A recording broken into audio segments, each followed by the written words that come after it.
Shalom Jemaat GBI Maple Park yang dikasihi Tuhan, kembali lagi dalam ibadah online GBI Maple Park. Kami berharap jemaat yang menonton tayangan ini dapat merasakan hadirat Tuhan dalam firman yang disampaikan oleh hambanya. Untuk mengetahui update terbaru kegiatan GBI Maple Park, Bapak Ibu jangan lupa untuk subscribe, like, comment, and share kepada saudara dan kerabat kalian. Selamat beribadah, kiranya Tuhan Yesus memberkati. Shalom jemaat yang dikasihi Tuhan, mari kita saksikan kegiatan GBI Maple Park dalam sepekan ini. Ibadah onsite GBI Maple Park Minggu 12 Desember 2021 pukul 10.30 pagi akan dilayani oleh Pendeta Johan Lumoindong.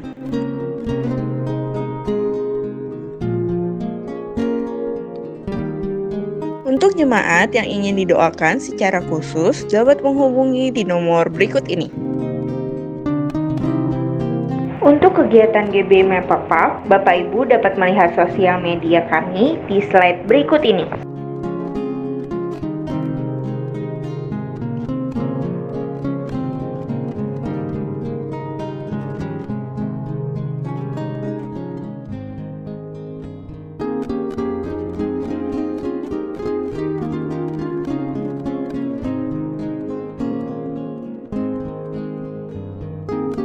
Bagi jemaat yang ingin memberikan persembahan, dapat mentransfer ke nomor rekening BCA berikut ini.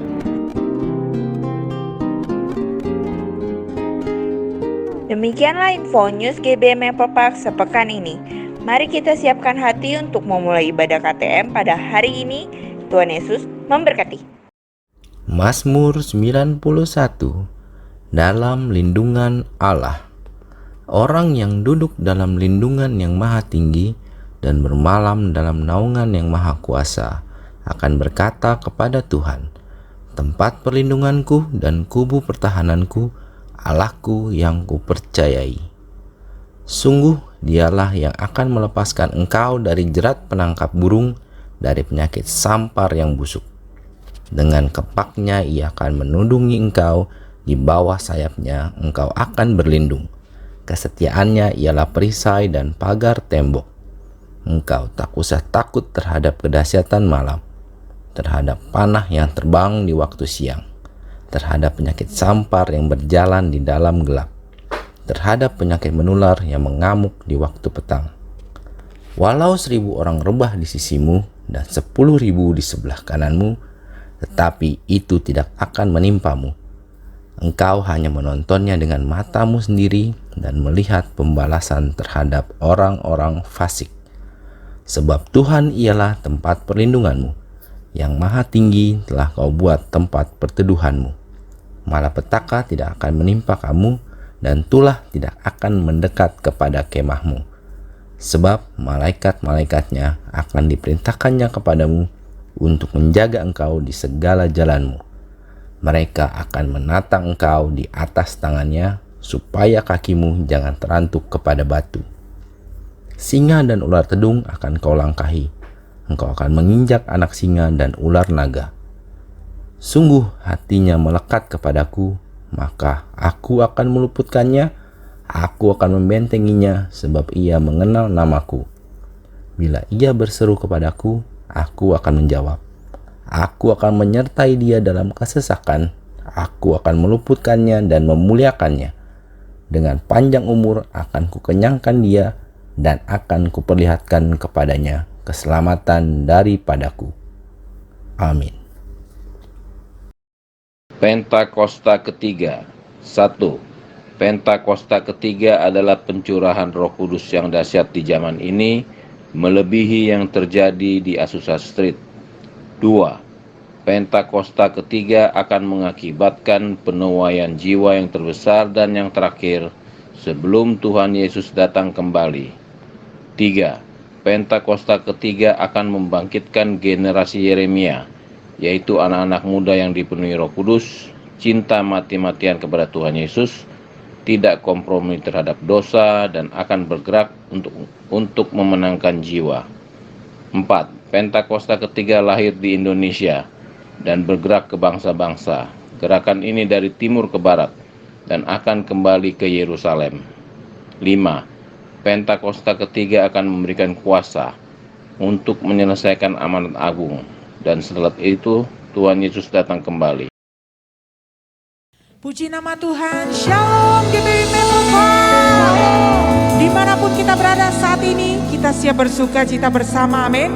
Yang siap bersuka cita, lambaikan tangan kita, berikan sorak-sorai yang meriah buat Tuhan kita. Haleluya. Boleh tepuk tangan di atas sama-sama, yuk. Sama-sama puji Tuhan kita, Yesus Kristus. Oh glory, hallelujah. Glory, hallelujah. Glory, hallelujah. Glory, hallelujah.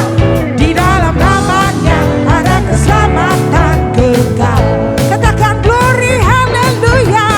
Glory, hallelujah. Glory, glory, hallelujah. Glory, hallelujah. Glory, hallelujah. Di dalam namanya ada keselamatan kekal. Yesus jalan kebenaran dan jalan kehidupan. Itu yang Yesus katakan. Aku percaya, amin. Di dalam namanya ada keselamatan kekal. Yesus jalan kebenaran dan jalan kehidupan. Itu yang Yesus katakan. Aku percaya, amin. Di dalam namanya ada keselamatan. Lambaikan tangan kita, katakan glory. Glory, hallelujah. Glory, hallelujah. Glory, hallelujah. Glory, glory, hallelujah. Di dalam namanya ada keselamatan. Serukan glory, hallelujah. Glory, hallelujah. Glory, glory, hallelujah. Glory, hallelujah. Glory, hallelujah. Di dalam namanya ada keselamatan kekal. Dialah juru selamat kita yang hidup, Yesus Kristus Tuhan kita, amin. Ada sukacita, ada kekuatan yang baru dicurahkan di tengah kita, amin. Yang bersukacita tepuk tangan, Bapak Ibu saudaraku. Sing glory, glory, hallelujah. Sambil tepuk tangan di atas sama-sama, yuk. Glory, hallelujah. Glory, glory, hallelujah. Glory, hallelujah. Di dalam namanya ada keselamatan kekal. Nyanyikan glory, glory, hallelujah. Glory, hallelujah. Glory, hallelujah. Glory, hallelujah. Di dalam namanya ada keselamatan kekal. Di dalam namanya ada keselamatan kekal. Amin. Di dalam namanya ada keselamatan kekal.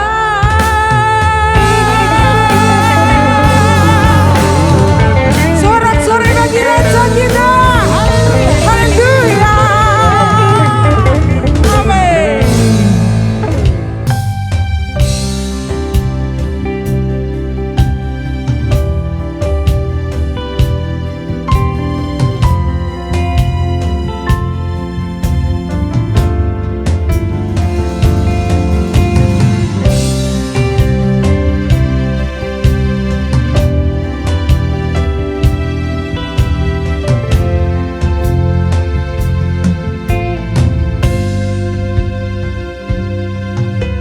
Sebab pada Tuhan yang hidup, maka jiwaku tenang. Kasihnya sanggup mengubah lupakan segala ketakutan. Ku berseru, Yesus, Yesus, sahabatku. Ku bawa hatiku lebih menyembahmu.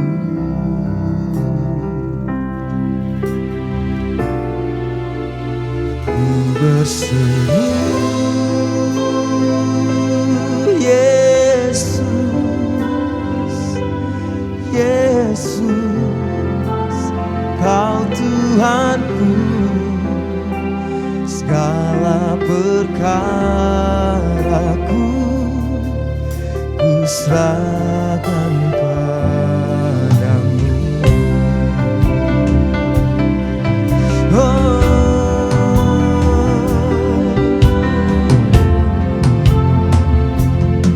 Mari sama-sama aku ucap. Sembah pada Tuhan yang hidup, maka jiwaku tenang. Kasih-Nya sanggup mengubahkan segala ketakutan. Ku berseru, Yesus, Yesus, sahabatku. Ku bawa hatiku lebih menyenangmu.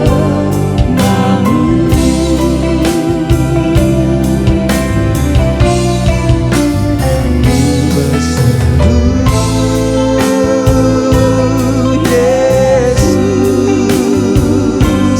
Yesus, Kau Tuhanku. Segala perkaraku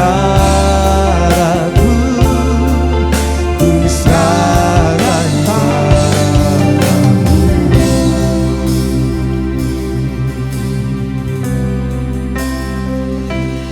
Yesus, Yesus, Yesus,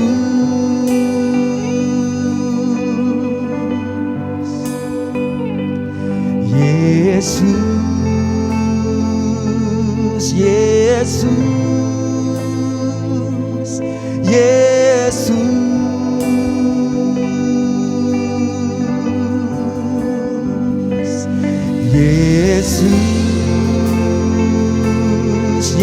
Yesus, Yesus,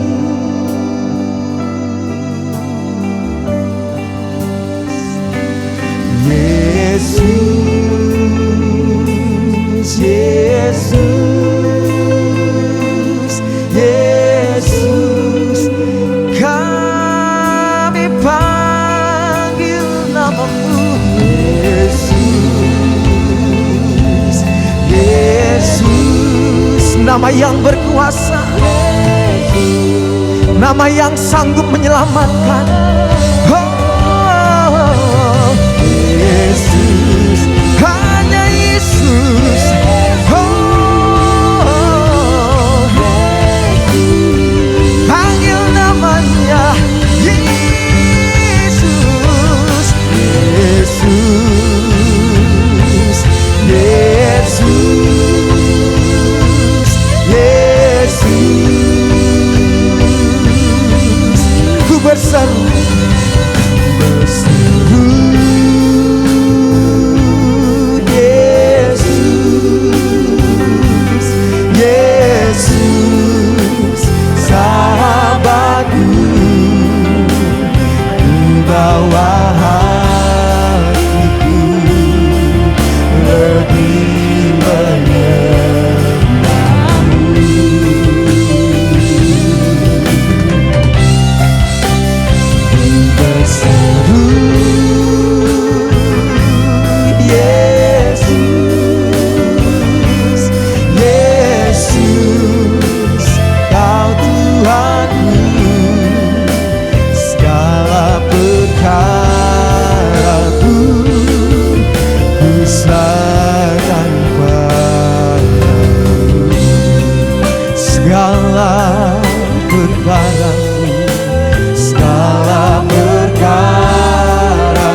dan kepadamu kami datang memanggil namamu, berseru dan percaya hanya Engkaulah satu-satunya yang dapat kami andalkan. Hanya Engkau Tuhan, hanya Engkau Yesus, tempatku berseru, tempatku percaya yang kami andalkan. Hanya Engkau Tuhan yang tak pernah tinggalkan, yang selalu ada dengan kami. Immanuel, Kau Allah beserta kami. Kau selalu sedia, Kau mengasihi kami. Kami bersyukur, kami menyembahmu, Kau Allahku.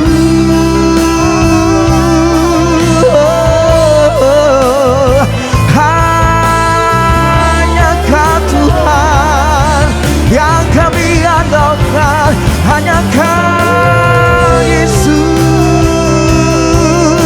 yang dapat dan yang sanggup untuk melakukan segala perkara, yang dapat dan yang sanggup melakukan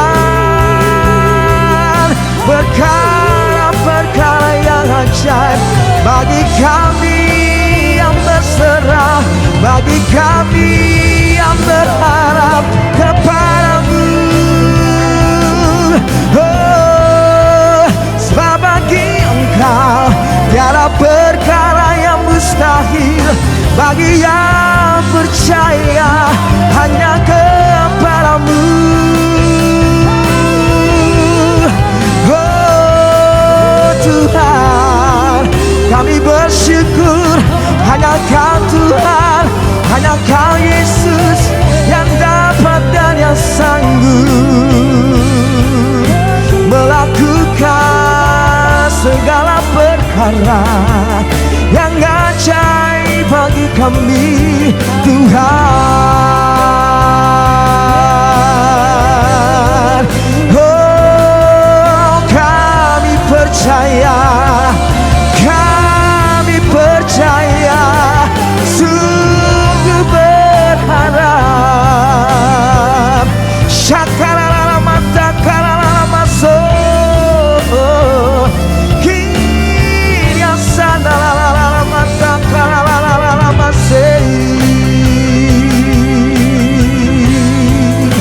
haleluya, ku sembah Kau, ku sembah Kau, ku puji namamu Yesus.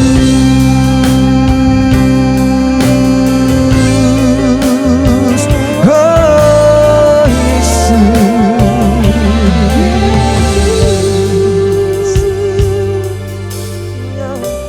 Kami percaya Tuhan, saat kami berseru maka Engkau mendengar dan menjawab setiap seruan doa kami, Yesus.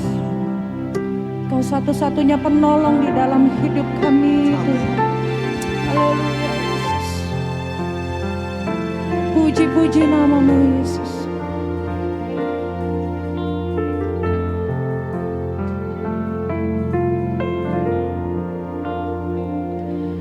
Kau Tuhan, penolong dalam hidupku, ku percaya hanya kepadamu. Kau pegang tanganku dan tuntun langkahku, Yesus, Kau perlindunganku. Kau Tuhan, kekuatan dalam hidupku, penolongku dalam kesesakan. Kau gunung batuku dan pertahananku, Yesus, Kau kemenanganku. Yesus, padamu ku berseru, Kaulah penyelamatku. Terpujilah Kau Tuhanku. Mulutku memuji namamu sepanjang umur hidupku. Terpujilah Kau Tuhanku di atas segalanya. Mari bersama nyatakan, Kau Tuhan, yes, penolong dalam hidup kami, penolong dalam hidup. Amin. Ku percaya hanya kepadamu, Kau pegang tanganku dan tuntun langkahku. Yesus, Kau perlindungan, Kau Tuhan kekuatan kami. Kau Tuhan kekuatan dalam hidupku, penolongku dalam kesesakan. Amin. Kau gunung batuku dan pertahananku, Yesus, Kau kemenanganku. Yesus, padamu ku berseru, Kaulah penyelamatku. Terpujilah Kau Tuhanku. Mulutku memuji namamu sepanjang umur hidupku. Terpujilah Kau Tuhanku, Dialah sumber kuatku, Kaulah sumber kuatku. Kau kehidupan kami, Kaulah kehidupanku. Kaulah pertahananku. Oh Yesus, ku percaya padamu. Mari dengan lembut nyatakan, Yesus, padamu ku berseru, Kaulah penyelamat. Amin. Terpujilah Kau Tuhanku. Mulutku memuji namamu sepanjang umur hidupku. Terpujilah Kau Tuhan. Yesus, Yesus, padamu ku berseru, Kaulah penyelamatku. Terpujilah Kau Tuhanku. Ku memuji namamu sepanjang umur hidupku. Terpujilah Kau Tuhanku di atas segalanya. Boleh kasih sorak-sorai pengagungan Tuhan, Tuhan kita. Engkau yang perkasa, Engkau yang ajaib, Yesus. Haleluya. Shalom Bapak Ibu yang dikasihi Tuhan. Kita akan bersama-sama mendengarkan firman Tuhan di dalam ibadah tengah minggu hari ini. Mari kita berdoa. Kami bersyukur kepadamu ya Bapa yang kami sembah dalam nama Yesus atas kesempatan kembali kami boleh belajar kebenaran firman-Mu. Bapa, berkati pemberitaan firman ini dari awal, pertengahan, sampai akhirnya. Bahkan Roh Kudus mampukan kami melakukannya dalam hidup kami, sehingga Engkau Tuhan dipermuliakan dalam hidup kami. Mari Tuhan, bersabdalah yang Engkau Tuhan di dalam hidup kami, dan kami membuka hati kami untuk firman-Mu. Di dalam nama Yesus kami berdoa. Amin. Bapak Ibu yang dikasihi Tuhan, kita akan bersama-sama untuk belajar firman Tuhan dari Injil Matius pasal 24 ayat yang pertama sampai yang ketiga. Injil Matius pasal 24 ayat yang pertama sampai yang ketiga, demikian firman Tuhan. Sesudah itu Yesus keluar dari bait Allah lalu pergi. Maka datanglah murid-muridnya dan menunjuk kepada bangunan-bangunan bait Allah. Ia berkata kepada mereka, "Kamu melihat semuanya itu? Aku berkata kepadamu, sesungguhnya tidak satu batu pun di sini akan dibiarkan terletak di atas batu yang lain. Semuanya akan diruntuhkan." Ketika Yesus duduk di atas bukit Zaitun, datanglah murid-muridnya kepadanya untuk bercakap-cakap sendirian dengan dia. Kata mereka, "Katakanlah kepada kami, bila manakah itu akan terjadi dan apakah tanda kedatanganmu dan tanda kesudahan dunia?" Bapak Ibu yang dikasihi Tuhan, pernyataan Yesus yang disampaikan dalam perikop ini mengguncangkan hati para murid. Para murid terlihat kaget dan panik dengan apa yang dikatakan oleh Yesus. Kepanikan mereka bukan semata-mata karena berita akhir zaman yang Yesus sampaikan. Sebagaimana kita tahu bahwa pasal 24 dan 25 perikop ini bercerita tentang akhir zaman. Tapi kegundahan hati para murid bukan pada berita akhir zaman yang Yesus sampaikan semata-mata, tetapi lebih kepada pernyataan Yesus bahwa bait Allah akan runtuh. Kita perlu memahami dan kita perlu menyadari bahwa bait Allah memiliki peranan yang penting di dalam kehidupan orang Yahudi saat itu. Mereka mempercayai, Bapak Ibu yang dikasihi Tuhan, bahwa bait Allah ini adalah tempat kediaman Tuhan, seperti yang difirmankan Tuhan di dalam Keluaran 25 ayat yang ke-8, bahwa Tuhan berdiam di sana.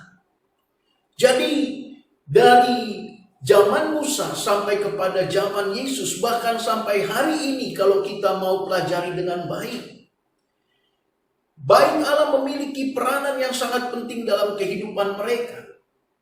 Kita tahu sekarang orang Yahudi untuk konteks saat ini, bahkan mereka berencana untuk kembali membangun bait Allah yang ketiga. Segala persiapannya sudah dilakukan, Bapak Ibu. Karena mereka memahami bahwa bait Allah adalah tempat kediamannya Tuhan. Dan tabut perjanjian yang ada di bait Allah merupakan representasi kehadiran Tuhan di tengah-tengah umatnya Israel.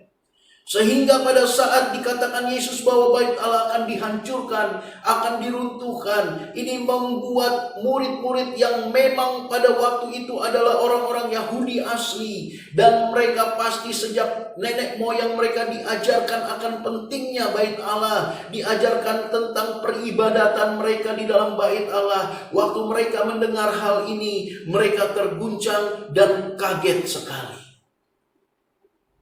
Terjadi sebuah pergeseran nilai. Pergeseran nilai-nilai di dalam ibadah mereka. Setelah bait Allah ini berdiri dari sebuah kemah yang diperintahkan Tuhan kepada Musa. Musa diperintahkan membangun kemah pertemuan di padang gurun, yaitu sebagai tempat pertemuan antara Tuhan dengan umatnya.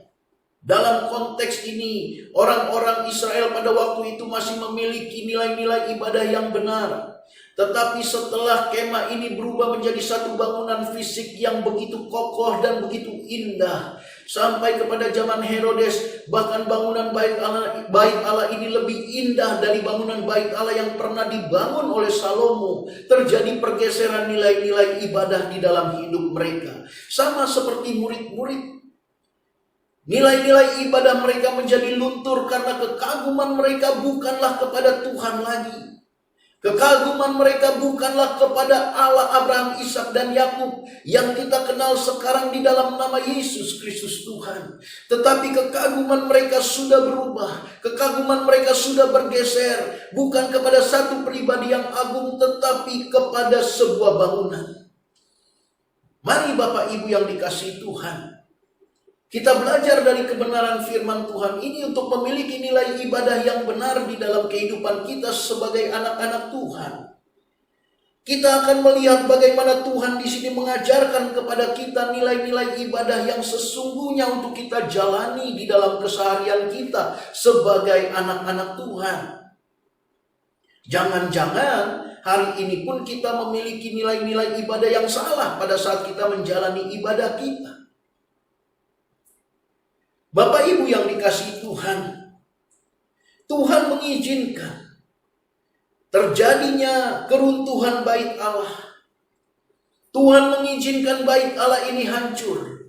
Dan sampai detik ini, sekalipun ada rencana orang-orang Yahudi di Israel sana untuk membangun kembali bait Allah yang ketiga, tapi itu belum terwujud. Dan bangunan itu belum ada sampai hari ini. Kalau Tuhan izinkan itu terjadi, karena Tuhan mau kita memiliki nilai ibadah yang benar, tidak seperti para murid-murid Tuhan yang memiliki nilai-nilai ibadah yang sudah bergeser dari yang seharusnya. Sehingga Tuhan tegur mereka, bahkan Tuhan peringatkan mereka bahwa bangunan itu akan runtuh. Bahkan tidak ada satu batu pun yang tergeletak di atas batu yang lain. Artinya porak-poranda Bapak Ibu. Mari kita melihat nilai-nilai ibadah yang benar yang Tuhan mau untuk kita jalani dalam kehidupan kita. Yang pertama, Tuhan mengajarkan kepada Bapak Ibu dan saya bahwa Tuhan tidak berdiam di dalam bangunan apapun. Ini nilai ibadah yang pertama yang harus kita pahami. Tuhan tidak berdiam di dalam bangunan. Dia tidak berdiam di dalam bangunan yang dibuat oleh tangan manusia. Itu sebabnya gereja mau dihancurkan, gereja mau ditutup, dibakar, dilemparin batu, tidak pusing bagi kita. Kita tidak perlu pusing dengan itu, karena Tuhan tidak ada di situ. Dia tidak disakiti pada saat gereja dihancurkan. Tetapi Tuhan berdiam di dalam hati Bapak, Ibu, dan saya. Dia ada di dalam hidup kita. Dia Tuhan yang omnipresence. Dia Tuhan yang maha hadir. Dia ada dimanapun kita berada. Ini yang harus kita pahami. Itu sebabnya Bapak Ibu, untuk kita bisa beribadah dengan benar, mari pahami Tuhan tidak hanya berdiam di dalam gereja-gereja yang besar. Dia tidak berdiam di dalam satu sinode. Semua sinode sama di mata Tuhan kalau memang Tuhan yang disembah, Tuhan yang kita kenal di dalam nama Yesus Kristus. Jadi Bapak Ibu yang dikasihi Tuhan, mari kita miliki pemahaman ini. Dia omnipresence, dia Allah yang bersifat roh. Itu sebabnya firman Tuhan katakan sembahlah dia di dalam roh dan kebenaran. Karena dia itu roh, dia ada di mana-mana. Yohanes 14 ayat yang kedua sampai yang ketiga mengatakan demikian kepada kita. Mari kita melihat Yohanes pasal 14. Yang mengajarkan kepada kita tentang rumah Tuhan. Dikatakan di rumah Bapakku banyak tempat tinggal. Jika tidak demikian tentu aku mengatakannya kepadamu. Sebab aku pergi ke situ dan untuk menyediakan tempat bagimu. Dan apabila aku telah pergi ke situ dan telah menyediakan tempat bagimu, aku akan datang kembali dan membawa kamu ke tempatku. Supaya di tempat di mana aku berada kamu pun berada. Perhatikan dengan baik. Tuhan punya tempatnya sendiri. Dia punya kerajaannya sendiri. Dia tidak butuh bantuan manusia untuk membangun tempat baginya. Bahkan Tuhan menyediakan tempat bagi Bapak, Ibu, dan saya. Supaya Bapak, Ibu, dan saya bisa ada bersama-sama dengan Tuhan. Jadi pahami Bapak, Ibu. Tuhan ada di dalam kerajaannya. Dia punya tempatnya sendiri. Untuk konteks hari ini dia berdiam di dalam kehidupan kita. Kitalah baitnya yang kudus itu. Jadi perhatikan. Waktu kita beribadah pahami hal ini. Tuhan tidak berdiam di dalam bangunan. Kalaupun kita pergi ke gereja, itu hanyalah satu tempat atau wadah untuk kita bisa fokus menyembah Tuhan yang roh itu. Tetapi sejatinya kita bisa menyembah Tuhan di mana saja. Bapak Ibu yang dikasihi Tuhan, yang kedua, Tuhan izinkan diruntuhkannya bait Allah untuk memberikan kepada kita nilai ibadah yang benar. Bahwa penyembahan kita kepada Tuhan harus tidak ditentukan oleh tempat. Tidak ditentukan oleh tempat. Waktu kita menyembah Tuhan, sekali lagi saya katakan dia roh, kita menyembah dia di dalam roh dan kebenaran. Dimanapun kita berada, kita bisa menyembah Tuhan. Bahkan di tempat yang ekstrim sekalipun, yang mungkin dianggap orang angker, yang mungkin dianggap orang itu adalah satu daerah yang mengerikan luar biasa. Tetapi saya mau katakan, Tuhan juga ada di sana. Jadi Bapak Ibu, penyembahan kita kepada Tuhan tidak boleh ditentukan oleh tempat. Oh, kalau di gereja Pak saya kusuk Pak menyembah Tuhan. Kalau di rumah saya nggak bisa kusuk. Itu salah. Tuhan mau dimanapun kita menyembah Tuhan, kita bisa menyembah Tuhan. Waktu kita menyembah Tuhan jangan ditentukan oleh tempat. Tapi kita harus sadari dan kita harus pahami. Penyembahan kita kepada Tuhan itu harus ditentukan oleh keinginan yang benar untuk menyembah Dia, mengasihi Dia sepenuh hati kita. Mari Bapak Ibu, pahami hal ini. Nilai ibadah yang kedua yang harus kita jalani. Jangan lagi penyembahan kita kepada Tuhan ditentukan oleh situasi dan kondisi yang ada di sekitar kita.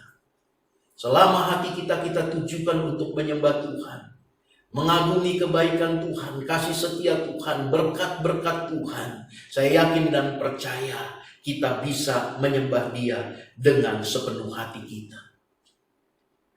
Yang ketiga, nilai ibadah yang harus kita jalani dalam hidup kita, bahwa kualitas ibadah kita itu ditentukan oleh seberapa dalam hubungan kita dengan Tuhan. Bukan ditentukan oleh ritual-ritual. Itu sebabnya Bapak Ibu, iman kekristenan adalah iman yang paling sederhana dalam menjalankan ibadah. Firman Tuhan katakan bahwa waktu kita berdoa kepada Tuhan, masuk kamar, tutup pintu, dan berbicaralah kepada Bapamu yang tersembunyi. Sederhana. Kita tidak membutuhkan gerakan-gerakan khusus, kita tidak membutuhkan alat-alat khusus untuk kita bisa beribadah kepada Tuhan. Karena ibadah kita kepada Tuhan itu ditentukan oleh seberapa dalam hubungan kita dengan Tuhan. Jangan sampai di dalam hari Minggu waktu kita beribadah, kita bisa angkat tangan, bahkan kita bisa meneteskan air mata. Tetapi waktu kita beribadah kepada Tuhan, waktu kita beribadah di rumah, kita beribadah di kamar, kita tidak bisa melakukan itu atau kita tidak bisa merasakan hal itu. Nah, ini pasti ada yang salah. Jadi bukan ditentukan oleh ritual-ritual tertentu. Kita tidak perlu membutuhkan hal-hal tertentu, bakar-bakar tertentu, memberikan makanan-makanan tertentu untuk kita bisa menyembah Tuhan, untuk kita bisa beribadah kepada Tuhan. Yang kita bawa kepada Tuhan waktu kita beribadah kepada Tuhan cukup hati kita. Karena Tuhan melihat hati. Waktu kita mengadakan hubungan dengan Tuhan, yang Tuhan lihat adalah hati kita, bukan keadaan fisik kita, bukan jasmani kita. Jangan kecil hati kalau engkau mengalami cacat tubuh dan tidak sempurna seperti orang lain. Jangan engkau kecewa dan kemudian engkau merasa ibadah kita tidak diterima Tuhan. Itu salah. Jangan kita merasa bahwa kita ini orang yang ibadahnya tidak dikenan oleh Tuhan hanya karena mungkin kita memiliki latar belakang yang tidak seharmonis orang-orang lain. Kita memiliki tingkat pendidikan yang rendah dan apapun semuanya itu tidak menentukan ibadah kita kepada Tuhan. Tapi hubungan kita dengan Tuhan itu yang dilihat oleh Tuhan. 2 jam di dalam ibadah di hari Minggu, kita mungkin bisa begitu merasakan hadirat Tuhan. Atau mungkin bisa dikatakan kita begitu kusuk menyembah Tuhan. Tapi bagaimana pastikan dirimu waktu hari Senin sampai hari Sabtu, apakah engkau tetap memiliki hubungan yang benar dengan Tuhan? Ini yang perlu dipertanyakan. Jadi sekali lagi yang ketiga, kualitas hubungan kita dengan Tuhan itu ditentukan dari seberapa dalam hubungan kita dengan Dia. Bukan dari ritual-ritual. Kekristenan tidak bersifat ritual. Kekristenan itu adalah bersifat spiritual. Sekali lagi, kekristenan tidak bersifat ritual, tetapi kekristenan bersifat spiritual. Jadi, Roh memegang peranan penting dalam hidup kita waktu kita beribadah kepada Tuhan. Yang keempat, Bapak Ibu, nilai ibadah yang keempat, Yesus mau pusat dan nilai tertinggi dari ibadah kita hanya Tuhan saja. Sekarang, coba tanya diri kita. Selama sekarang ini kita beribadah kepada Tuhan, apakah Tuhan yang sudah memiliki nilai tertinggi dalam hidup kita? Apakah pusat ibadah kita adalah Tuhan? Atau pusat ibadah kita hanya karena kita ingin mujizat-mujizatnya terjadi dalam hidup kita? Atau pusat ibadah kita hanya karena ingin berkat-berkatnya ada di dalam hidup kita? Dengar dengan baik. Kalau kita miliki Tuhan, kita memiliki berkatnya Tuhan. Kalau kita memiliki Tuhan, kita miliki mujizatnya Tuhan. Jadi jangan cari hasilnya, tapi cari sumbernya. Jadi Bapak Ibu yang dikasihi Tuhan, mari tanya diri kita. Apakah kita sudah memberikan nilai yang tertinggi untuk Tuhan pada saat kita beribadah? Motivasi apa yang menggerakkan kita beribadah itu menunjukkan nilai yang kita berikan kepada Tuhan. Kalau motivasimu hanya karena berkat, maka Tuhan belumlah yang tertinggi di dalam kehidupan kita, tetapi berkatnya yang tertinggi dalam hidup kita.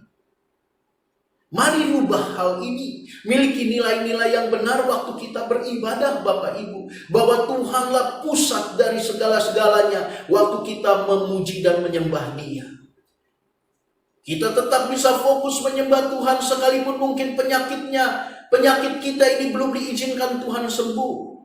Kita tetap fokus dan menyembah Tuhan dengan sepenuh hati walaupun Tuhan mungkin izinkan pergumulan kita belum selesai. Tapi waktu kita memiliki sikap hati ini, percayalah Tuhan tidak tinggal diam. Dia pasti melakukan kebaikan demi kebaikan dalam hidup kita. Jadi Bapak Ibu yang dikasihi Tuhan, mari pahami nilai-nilai ibadah yang benar pada saat kita mengiring Tuhan. Sekali lagi, jangan seperti para murid yang nilai ibadahnya sudah bergeser. Bukan Tuhan lagi yang menjadi pusat mereka dalam beribadah. Bukan Tuhan lagi yang memiliki nilai yang tertinggi di dalam ibadah mereka. Tetapi hanya kepada sebuah bangunan, kemegahan, keindahan bangunan yang mereka kagumi. Tetapi dalam hidup kita sebagai orang percaya, saya sebagai hamba Tuhan mau mengatakan bahwa kita harus memiliki 4 hal ini di dalam ibadah kita. Nilai-nilai ini harus terjadi dalam hidup kita. Yang pertama tadi Bapak Ibu, bahwa Tuhan tidak berdiam di dalam sebuah bangunan. Yang kedua, penyembahan kita kepada Tuhan tidak ditentukan oleh tempat. Yang ketiga, kualitas ibadah kita ditentukan oleh seberapa dalam hubungan pribadi kita dengan Tuhan, bukan karena sebuah ritual-ritual. Yang keempat, Yesus biar menjadi pusat dan nilai tertinggi dari ibadah kita. Hanya Tuhan saja pusat dan nilai tertinggi dari ibadah kita. Pada saat kita memiliki nilai-nilai ini di dalam ibadah kita, saya percaya Tuhan memandang ibadah kita sebagai ibadah yang berkenan, ibadah yang menyenangkan hati Tuhan. Dan perhatikan dengan baik Bapak Ibu yang dikasihi Tuhan, kalau Tuhan sudah disenangkan, maka kita tidak perlu khawatir terhadap apapun. Bahkan saat kita belum sempurna saja, pada saat kita masih sering menyakiti hati Tuhan saja, Dia tetap memberkati kita. Bayangkan pada saat hidup kita menyenangkan hatinya, maka apa yang tidak dipikirkan oleh kita, yang tidak dilihat oleh mata, yang tidak timbul dalam hati, itu Tuhan sediakan bagi kita semua. Jadi mari miliki 4 nilai-nilai ibadah yang benar ini dan jalani hari-hari kita dengan penuh sukacita di dalam Tuhan. Tuhan Yesus memberkati. Mari kita berdoa. Kami bersyukur kepada Tuhan yang baik yang sudah mengajarkan kepada kami kebenaran firman akan nilai-nilai ibadah untuk kami jalani dalam kehidupan kami. Tuhan, tolong hamba, tolong anak-anak-Mu yang ikut di dalam ibadah online, ibadah tengah minggu ini. Mampukan kami semua dengan kuat kuasa Roh Kudus Tuhan untuk kami mampu melakukan firman yang kami terima. Sehingga Engkau Tuhan dipermuliakan dalam hidup kami. Terima kasih Bapa. Kami taruhkan segenap hidup kami ke dalam tangan-Mu. Hamba taruhkan segenap jemaat Tuhan GBI Maple Park yang mengikuti ibadah tengah minggu hari ini ke dalam tangan Tuhan. Berkat kasih anugerah Tuhan turun memenuhi kehidupan mereka. Bahkan GBI Maple Park Tuhan jadikan sebagai gereja Tuhan yang menuai banyak jiwa. Berkati gembala, berkati hamba-hamba Tuhan, berkati para pengerja yang ada. Dan biar kami semua Tuhan bisa hidup untuk kemuliaan nama Tuhan. Terpujilah nama-Mu, di dalam nama Yesus kami berdoa. Haleluya. Amin. Tuhan Yesus memberkati. Gembala GBI Maple Park dan seluruh pengerja mengucapkan terima kasih atas pelayanan hambanya pada ibadah KTM hari ini. Kiranya Tuhan Yesus memberkati. Mari Bapak Ibu Saudara, kita mengangkat tangan kita dan kita akhiri ibadah pada malam hari ini. Kiranya berkat yang berlimpah-limpah, damai sejahtera, sukacita, pertolongan, bahkan perlindungan yang sempurna dari Allah Bapa di surga, di dalam anak yang tunggal Tuhan kita Yesus Kristus, dan di dalam persekutuan yang manis dengan Roh Kudus, menyertai Bapak Ibu sekalian mulai hari ini, bahkan sampai Maranatha Tuhan Yesus datang kembali menjemput kita di awan-awan yang permai.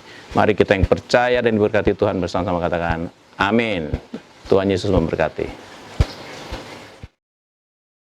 Kami dan segenap kru yang bertugas mengucapkan terima kasih atas perhatiannya. See you next week and God bless you.